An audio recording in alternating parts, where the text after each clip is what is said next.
12 major car brands are hemorrhaging sales so badly they are practically giving vehicles away.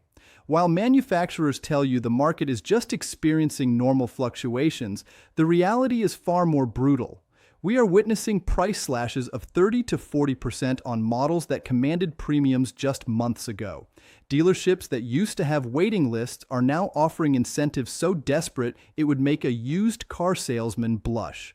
The same brands that conditioned you to pay over sticker price during the pandemic are suddenly running clearance events like outlet malls on Black Friday. You have been fed corporate spin about strategic adjustments and market repositioning. The truth is, these companies are in survival mode. In this video, I am revealing exactly which 12 brands are crashing hardest, why their panic pricing cannot save them, and what this disaster means if you are thinking about buying. Make sure you subscribe right now because what I am about to expose will change how you see every car advertisement for the rest of your life. Stick around until the end because number 1 is not just struggling, it is actively planning its American exit. Number 12, Stellantis brands. The entire Stellantis portfolio is imploding under inventory nightmares that executives never saw coming. Chrysler, Dodge, Jeep, and Ram dealerships across America are drowning in unsold vehicles, stacking up like cordwood. Some lots have over 90 days of inventory sitting idle, burning carrying costs and forcing price cuts that destroy profit margins. Number 11, Nissan. Nissan is executing a slow-motion retreat from American relevance while pretending everything is fine. Just 3 years ago, Nissan dealerships moved decent volume with competitive pricing on Altimas, Rogues, and Sentras. Today, those same dealers are practically begging customers to consider their inventory, offering discounts so aggressive it signals institutional panic. Some dealers are cutting prices 15 to 20% below manufacturer-suggested retail on brand new current year models. That is not a sale.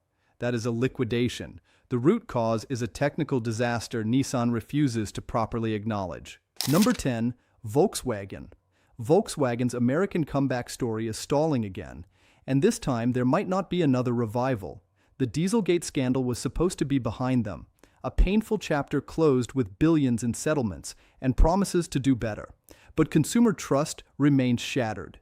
Dependability rankings consistently place Volkswagen below industry averages, with electrical gremlins and infotainment failures cited repeatedly. Despite genuine improvements in build quality, public perception stays stubbornly negative. Volkswagen is learning that rebuilding trust takes 10 times longer than destroying it. Their electric vehicle transition is becoming a case study in poor execution. Number 9, Infiniti. Infiniti's luxury promise has completely lost its appeal in a segment that shows no mercy to mediocrity. This brand was supposed to be the innovative Japanese alternative to German luxury, the thinking person's premium choice. Today, it suffers from technological stagnation so severe it is embarrassing. Their infotainment systems feel like they were designed in 2015. Driver assistance features lag behind mainstream Hondas. Powertrains lack the electrification options customers expect in this price range. Infiniti is selling yesterday's technology at tomorrow's prices. The desperation shows in their incentive spending. Infiniti now offers some of the highest discounts in the entire luxury segment just to move metal off dealer lots. Average incentives exceed $7,500 per vehicle on models like the QX60 and QX50. Think about that. A luxury brand having to cut prices by the cost of a used car just to generate showroom traffic. Those kinds of incentives obliterate profit margins and scream that something is fundamentally broken with either the product or the pricing. Resale values are collapsing in response to these quality and relevance concerns. 3-year-old Infiniti models now depreciate 10 to 15% more than equivalent German competitors. That value gap makes leasing more expensive despite lower purchase prices, and it devastates total ownership costs for buyers who actually run the numbers. Infiniti is trapped in a doom loop where weak residuals require bigger incentives, which further damage resale values, which necessitate even larger discounts. At the core, Infiniti suffers from complete luxury positioning failure. It cannot match BMW's driving dynamics, Mercedes's technology leadership, or Audi's interior quality. Meanwhile, parent company Nissan's financial problems mean minimal investment in Infiniti product development. The brand is being starved of resources while simultaneously being asked to compete against German rivals spending billions on next-generation technology. It is automotive malpractice, and customers are responding by shopping literally anywhere else. Number 8. Buick. Buick's future is so uncertain that even General Motors executives seem unsure why it still exists. The brand faces catastrophic generational disconnect, with younger buyers showing zero emotional connection or even basic awareness. Marketing research reveals that among car shoppers under 40, Buick registers near invisible consideration levels. The average Buick buyer is now over 60 years old. That is not a customer base. That is a countdown timer to irrelevance.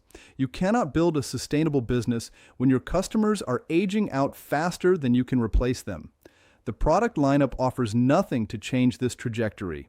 Buick's inventory depends almost entirely on aging Encore and Envision models that have not seen significant updates in years. These vehicles are technologically outdated, aesthetically forgettable, and strategically redundant with other General Motors products. Walk a millennial or Gen Z buyer through the Buick value proposition and watch their eyes glaze over. There is no compelling reason to choose a Buick over a Chevy, GMC, or literally any competitor. General Motors is clearly evaluating whether Buick deserves continued investment or should be quietly euthanized. Industry analysts openly predict brand consolidation within GM's bloated portfolio. Buick occupies the most vulnerable position because its models overlap completely with Chevrolet and GMC offerings that generate higher volumes or better margins. In boardroom discussions about efficiency and profitability, Buick increasingly looks like dead weight. The only reason it survives is strong sales in China, but Chinese market success does not justify American operations that lose money. Buick faces an existential relevance crisis with no clear answers. Beyond vague marketing about attainable luxury, what does Buick actually offer? No unique technology, no distinctive styling, no performance advantage, no compelling value proposition. It is automotive wallpaper, present in the market but unnoticed and unmissed. Brands in this position do not recover. They fade away while corporate communications issue statements about strategic focus and resource optimization. Buick is not being killed. It is being allowed to die quietly. Number 7. Alfa Romeo. Alfa Romeo's American adventure is ending in predictable failure after years of unfulfilled promises. The dealer network is evaporating as franchise agreements get terminated and showrooms close permanently. From a peak of around 130 dealers nationwide, Alfa's retail presence has collapsed to under 90 locations, many providing minimal space and zero enthusiasm for products that do not sell. When dealers are abandoning your franchise, your brand is already dead. It just does not know it yet. Product availability has been a disaster from day one. Limited model offerings mean customers have almost nothing to choose from, even if they wanted an Alfa Romeo. The brand essentially offers the Giulia sedan, the Stelvio SUV, and broken dreams. No crossovers beyond the Stelvio, no entry luxury options, no electric vehicles, no plug-in hybrids, nothing that aligns with current market preferences or future regulations. Alfa Romeo brought a knife to a gunfight and is shocked that nobody wants to buy knives. Reliability concerns have destroyed any chance of mainstream acceptance. Alfa Romeo consistently ranks at or near the bottom of every dependability study, with electrical problems, fit and finish issues, and expensive repairs driving away the few customers who took a chance. Social media is filled with regretful Alfa owners documenting their nightmare ownership experiences, repair bills that exceed luxury German competitors, and dealer service that ranges from indifferent to incompetent. Those stories spread faster than any marketing campaign. Sales volumes reveal a brand in terminal decline. Alfa Romeo sells fewer vehicles in an entire year than Toyota sells Camrys in a single month. The numbers are so low they barely register in market share statistics. At these volumes, every vehicle sold is probably a money-losing proposition once you account for marketing, dealer support, warranty reserves, and corporate overhead. Alfa Romeo is not a business. It is a very expensive hobby that parent company Stellantis can no longer afford to subsidize. Number 6. Lincoln. Lincoln's identity crisis is costing it customers in a luxury segment that demands clarity and confidence. The brand invested billions trying to reinvent itself with aircraft-inspired design language, unique door configurations, and technology features meant to differentiate from Ford platforms underneath. None of it worked. Customers still see expensive Fords with different grilles, and that perception is kryptonite in the image-obsessed luxury market. When buyers can get 90% of the Lincoln experience in a loaded Ford for thousands less, the value proposition disintegrates. Technology gaps are becoming embarrassing compared to what competitors offer as standard equipment. Lincoln's infotainment systems lag behind Genesis. Its driver assistance features trail Cadillac, and its electrification strategy is virtually non-existent while Germans go all in on EVs. In a segment where technology increasingly defines luxury, Lincoln feels like it is perpetually 2 years behind, offering yesterday's innovation at today's premium prices. The math does not work for educated buyers. Resale value weakness is crushing Lincoln's lease competitiveness and total ownership proposition. 3-year residual values trail German rivals by significant margins, making monthly lease payments higher despite lower purchase prices. This creates a vicious cycle where weak resales necessitate larger incentives, which further damage brand perception, which drives residuals even lower. Lincoln cannot break out of this death spiral without dramatic product improvements or pricing reductions that would destroy profitability. Market positioning confusion leaves Lincoln stuck in no man's land between mainstream and true luxury. It is too expensive to compete with well-equipped domestic brands, yet lacks the prestige to challenge European rivals. Too technology-focused to appeal to traditional luxury buyers, yet too traditional to attract younger luxury customers. Too conservative to be exciting, yet too unconventional to feel safe. Lincoln satisfies nobody because it stands for nothing. Brands without clear identity do not survive in hyper-competitive segments. Number 5. Acura. Acura's struggle to justify its existence reveals Honda's luxury division facing terminal relevance problems. The differentiation from Honda products has shrunk to nearly nothing on models like the RDX and Integra. When customers can option a CR-V or Civic to near-feature parity with Acura equivalents for thousands less, the premium pricing collapses under rational scrutiny. Acura is asking customers to pay for a badge and slightly different styling. That value proposition worked in 1990. It fails completely today. Technology leadership has completely evaporated from a brand that used to define it. Acura's infotainment is less intuitive than Honda's. Its driver assistance features are a generation behind Hyundai. Its powertrains lack the electrification options mainstream competitors offer as standard. In every objective technology comparison, Acura trails brands that cost less and offer more. The only thing premium about Acura is the price, and even that is being discounted away through growing incentive spending. Incentive creep across the lineup signals weakening market position and desperate attempts to maintain volume. Models that used to sell near manufacturer-suggested retail now require thousands in discounts to generate dealer traffic. Industry tracking shows Acura's average incentive spending up over 30% in 3 years. That trend line points toward a brand losing pricing power, customer loyalty, and market relevance simultaneously. The dealer network is quietly questioning whether Acura has a viable future worth continued investment. Brand identity crisis sits at the root of every problem Acura faces. What does Acura actually stand for in 2024? It is not the most reliable, that is Toyota and Lexus, not the best technology, that is Genesis and Germans, not the best value, that is Honda, not the most prestigious, that is every European luxury brand. Acura occupies the worst position possible, a premium brand with no premium attributes customers actually value. It exists in organizational charts, but not in consumer consciousness. That is not a fixable problem. That is a fundamental failure of reason to exist. Number 4. Mazda. Mazda's premium positioning gamble is backfiring spectacularly as the brand alienates traditional customers without attracting luxury buyers. The pricing strategy moved Mazda upmarket with nicer interiors, refined driving dynamics, and significantly higher MSRPs. Traditional Mazda buyers who love the brand for value and driving fun now shop elsewhere because prices have climbed beyond their budgets. Meanwhile, luxury customers remain completely skeptical of Mazda's premium credentials regardless of objective quality improvements. Mazda successfully positioned itself out of both markets. Inventory is building at dealers as consumer demand fails to match production output and corporate expectations. Models like the CX-90 and CX-50 are sitting on lots despite strong automotive press reviews.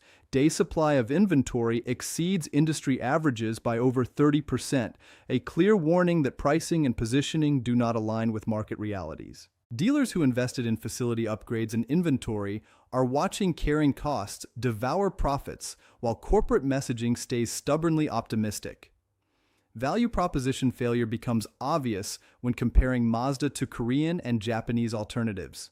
Korean brands offer longer warranties, more standard technology, and lower prices. Japanese rivals provide stronger reliability reputations and better resale values. Mazda's excellent driving dynamics matter less to consumers prioritizing technology and value over handling characteristics most will never exploit. The brand is selling attributes customers do not prioritize at prices they will not pay.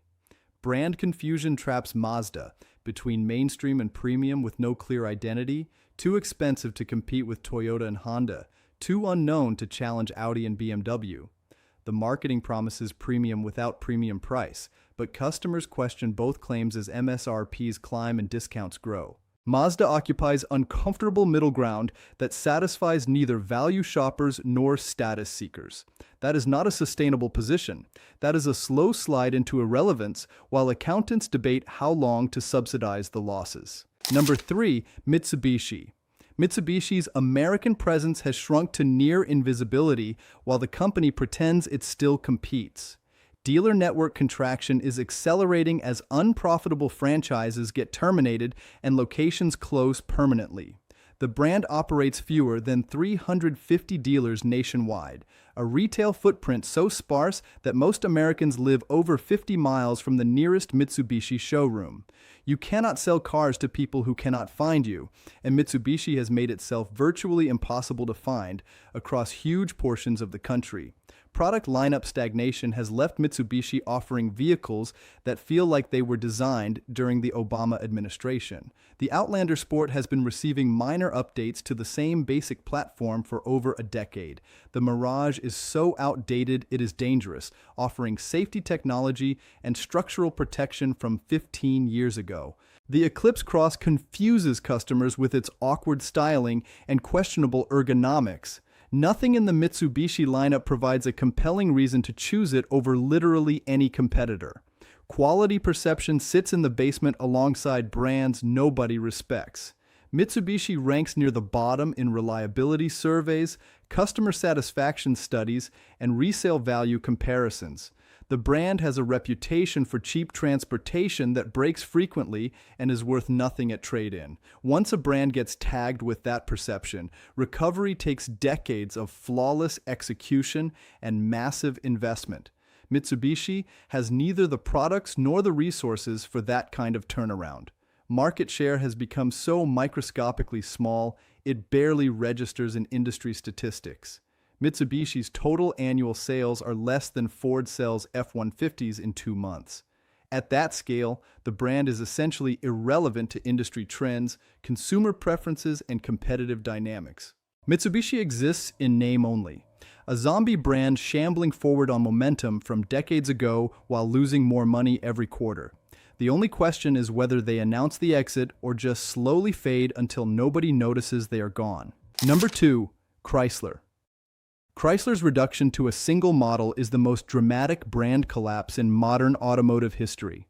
Product dependency on just the Pacifica minivan represents organizational failure so complete it defies rational explanation. From a company that once produced full lineups of sedans, coupes, crossovers, and convertibles, Chrysler now offers one vehicle in different trim levels. Calling it a brand is generous. It is a single product with heritage badges and delusions of relevance. Dealer network strain is inevitable when showrooms have nothing to sell beyond one minivan.